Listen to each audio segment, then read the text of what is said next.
Yeah, I appreciate you guys having us here and giving us this opportunity to speak about the upcoming season.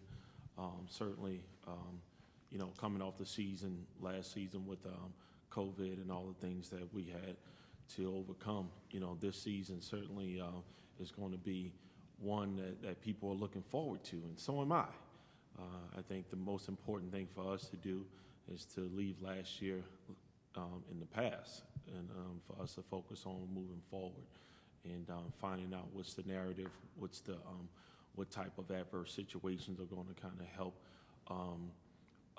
I wouldn't say build character because I think we have the right character guys in there, but I would say reveal character because as we go through, sometimes everything that we need is within us already. So I'm excited about it.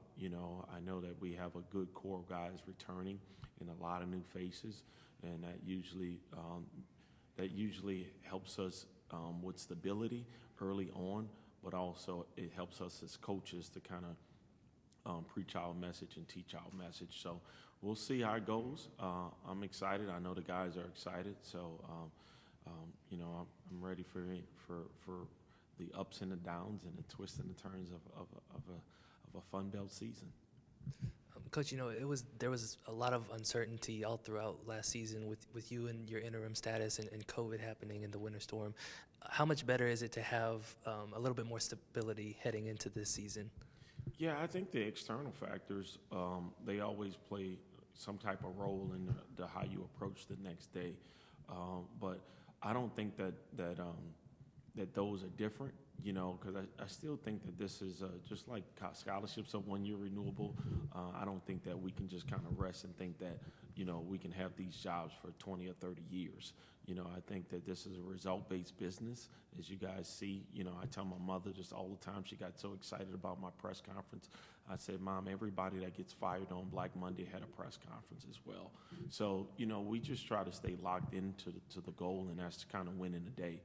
But it is good to know that that the interim tag has been removed, and that the university, the president, the community, and the athletic department, Don Coryell and his staff support me and my staff and everything that we're doing. How important is that for the players and the team now that they have that stability as well, not just yourself? You know what? I do think it's a little bit more important to the players. I think for players, they look for secure and stable situations that they want to be a part of.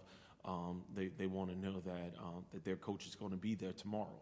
That's one of the things that they are when we're looking for buy-in. I think buy-in also it starts with a safe, stable situation. So I do think it's important for the players, and they've embraced me as the guy. Since day one, so I appreciate that. Did that help a lot with recruiting in the offseason? I mean, as you said, you're looking for guys that want to stay around, but having you now as the official head coach and everything, recruiting looks different for you, though, right?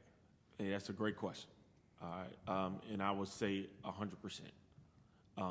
I thought we did an unbelievable job, the staff did, of recruiting the type of players that we think can elevate us and to keep us where we are in the Sun Belt, but also really push the envelope nationwide. I think that our recruiting class this year has gotten some attention across the country from a lot of people, media sources included.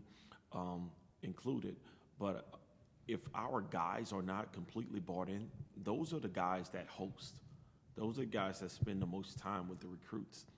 And for them to go 3 for 3 with some really, really good players in the recruiting season, I think it shows a lot that our guys here are bought in and they are able to articulate that message to any desirable student athlete that we're trying to get. So last season, this team had a lot of awards at the end of the season. I know you talk about how y'all want to kind of move past that. How hard is it? How does it affect the drive of the players to know that, their job's not finished even though y'all had such a successful season, and just keep pushing? Well, it speaks to the competitive in the young man. I think every time Jordan lost, it hurt. even though he won more than he lost. So we just try to speak to the competitive nature of the individual. If you're content, if you're complacent with one win, then, like how good do you really want to be at the end of the day? So, I think it's really us just really trying to be our best self and trying to challenge ourselves to be better than what we've ever been. I'm not one to keep trophies.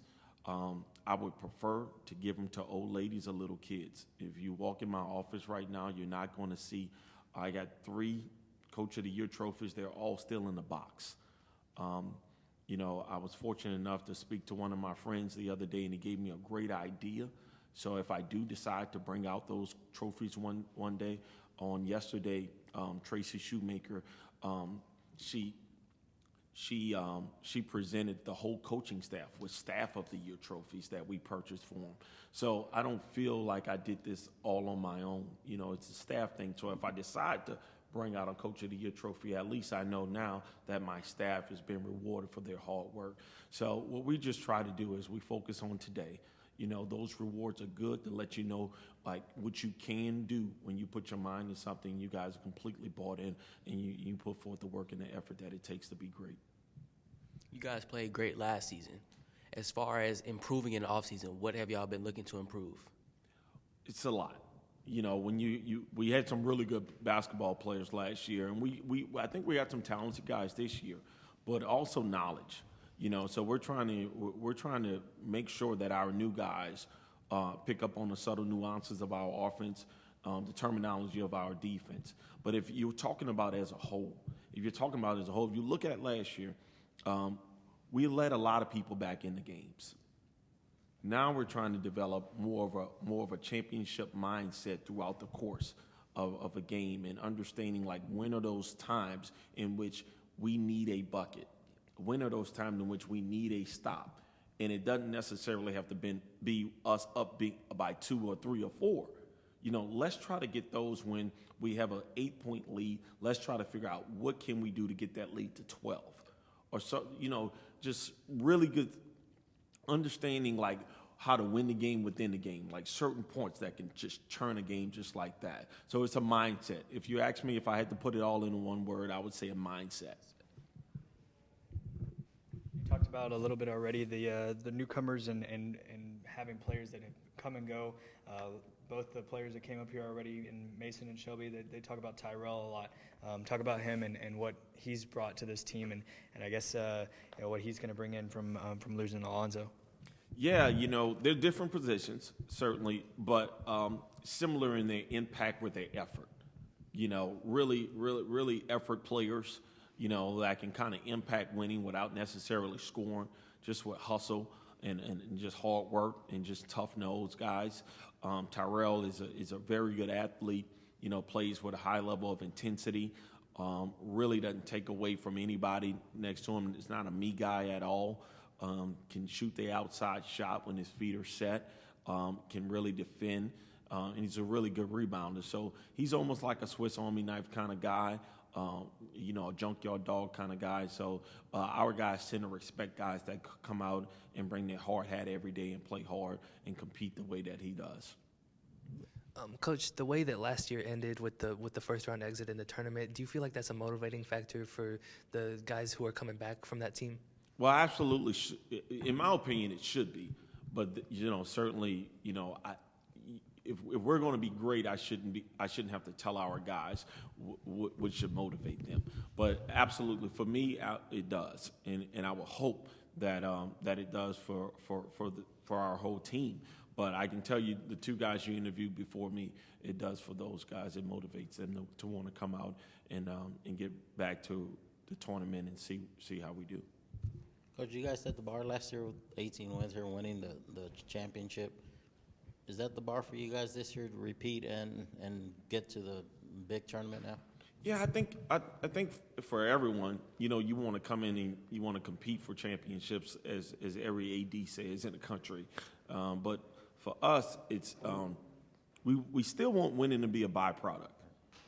If we can connect and be a complete team, and celebrate other successes, if we can compete relentlessly every day and show a level of toughness, if we can be energetic, and put forth maximum effort every day, winning will be a byproduct, and we'll be there at the end. And that's the goal. It's just, to me, it's too hard or it's too cliche-ish to say, hey, we want to win a championship. Do you want to win the day? If you can win the day and you can win the next day and you can start stacking days like they stack bricks, Will Smith said his dad told him to go out and build a wall. He's like, how am I going to do that? His dad say brick by brick.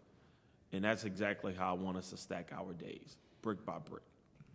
What's the biggest thing you learned, Coach, after last year? What's the biggest thing you've learned that you can use for this year to get better? I think after last year, the first thing that I learned is that, like when the facts change, the truth changes. So at the end of the day, I had a great relationship with our players as an assistant. When they named me as head, I had to relearn our players. We had to develop new relationships.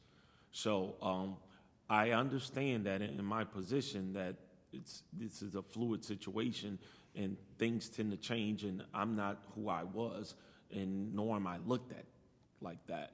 And so that's what I learned about last year. So the importance of making sure that you don't take those relationships for granted, that you continue to nurture those and rebuild those relationships however it comes. And this year right now, I'm learning more about the job. We had a lot of turnover outside of our immediate core group of basketball players. We had a lot of turnover with our support staff, strength and conditioning coach, SID. You name it. We got a new athletic trainer, just a lot of people around our program. So for me, the important part right now is to get everybody on board with who we are as a staff and as a culture, and also just coaching them. So that's what I'm learning about that aspect and their level of importance to the program. Coach, Isaiah Small in the offseason entered the transfer portal for a little bit and ended up coming back, which we don't see very often. Can you tell us what that process was like from your end? Yeah, it's challenging. It was challenging because it's so much uncertainty. But at the end of the day, you have to credit Isaiah for coming back, and for putting his name out there and putting himself out there, and for making a decision to come back and have his heart open to returning. Like you said, we don't see that a whole lot. We see it a lot as far as people putting their name in, but not often that they come back, especially when they're being called upon by teams in the Big 12 and all across the country. So I think Isaiah is a phenomenal young man. I think he's a Bobcat for life. I think he's a true ambassador for this community, and he loves being here. So I'm happy that he's here. The harder part of that question is some of the team maybe kind of looking at him like not like a traitor, but just kind of it just ask questions basically. How did that go with the team? Yeah, that's something that comes along with it. The guys felt like this was a conversation that needed to be had. Although he was welcome back, that this was something that they needed to talk about. They did that, not with me present. This is not something because Isaiah and I had our own one-on-one meeting. But I just told him, at this point, the only thing that's left for you to do is address the team, and you guys work this out. These are your brothers. So there are times where I've made decisions where my brothers they felt like they were decisions that I shouldn't have made. But at the end of the day, it was my future. So, and this is something that Isaiah needed to address with his brothers, and there's no love lost. And he's one of us, and we're moving forward. And sorry, you got it. I was just going to ask about coming back into Strahan Arena full strength. Last game, you were here with against Appalachian State. How is that going to be for the guys and looking towards the season? Yeah, I think it's going to be exciting. I think about a lot of our players from last year that actually played hadn't really seen this place and what it's capable of being. So it's going to be exciting. Hopefully not too overwhelming for some of these young fellas. But at the end of the day, we can't wait to get the Bobcat family and Bobcat community here into Strahan Arena, and hopefully we're playing an exciting brand of basketball that can, that can be something in which they can be proud of. Coach, you've got 4 starters returning and a lot of depth coming back too. What are some ways you feel like the team's going to look a little different this year, though? Yeah, I mean, I think the difference in the team is going to be the faces, because the depth is perception. It's what we believe that it's going to be. We still have opportunities for guys to step up and decide how they want this thing to go as far as writing your own chapter. So we look good on paper, but can you put it all together? Mona Lisa, it all started with the subtle mark of a pen or a paintbrush. So it's a blank canvas right now for us. Certainly having 3 guys voted all conference preseason. You can give me nobody voted all conference preseason, a championship, and 2 guys at the end of the year preseason over anything preseason. So I'm more concerned about, can we take the steps, can we put it together, and how will it look at the end? You brought in Dante Mathes onto your staff this year. What's he brought in as a coach so far? Well, he has a high level of pride for this place. He's a Bobcat for life. He walked on this campus at 17, 18 years old and has been a part of everything Texas State since. Great knowledge of the game, has a great delivery, so he adds value, high level of value to our program. So, and then he's done it at a high level. So he can speak to our guys about what is it like to be a professional and the steps you need to take to do that. And then, the Sun Belt just announced 2 schools are going to be joining the conference in the near future, and there's been reports that more are coming. Any thoughts on the Sun Belt expanding and what it means for the conference? Yeah, I think it's great for the Sun Belt. For basketball schools, you're looking like, this is going to be a basketball league. I know the Sun Belt is doing it for other reasons, that being one of them, but probably, depending on who you're talking to, may not be the primary reason, but great basketball schools with great traditions. So it's exciting. I think this is possibly going to be one of those things where you might be looking at like a multi-bid league. It's a really good brand of basketball, well-coached teams that have great traditions. So we're excited about it. We know that the Sun Belt, which is known as the Fun Belt, is going to stay that way with the names that they're bringing in. So it's going to be an exciting brand of basketball for sure. Just one last question, kind of switching gears on things. Back to, you said you had a lot of turnover and stuff. Alex Housel over at ULM now. Talk about him and what it's going to mean to you and him to be able to coach against each other this year. Well, I'm going to miss him, first of all. Alex is a very resourceful guy, very loyal guy. Whatever it is we needed, however it is we needed it, he provided it, But he deserved the opportunity. And I tell people all the time, just like I told him, man, we pray for these things, and then I tell him God has always blessed me with anything I've ever wanted. What happens is there are times in which I'm not prepared to receive it. So this was a great opportunity for him and his family, and I'm glad that he took advantage of it. It's going to be a little bit weird, but I can tell you one thing. We better make shots because they're going to know all of our plays. Thank you. Y'all have LSU pretty early on in the season, then Houston a little bit later on, 2 top teams in the nation. How do you think this men's basketball team is going to look towards these 2 games? Hopefully a whole lot different than the beginning and the end. So we were looking to have a pretty challenging schedule because we knew going into the Sun Belt after winning a championship that you were going to need to be prepared for being the team that was circled on everybody's schedule. LSU is a challenge that we welcome. If it was up to me, we're probably playing them a little bit later on in the season, but playing them that early on in the season is certainly going to be humbling and is going to keep our guys focused on every single practice leading up to and after, knowing that we're going to end it with Houston. I think Houston is going to give us a little bit of a feel on where we are going into conference play. So it's really good. It's really good that it's spread out like that.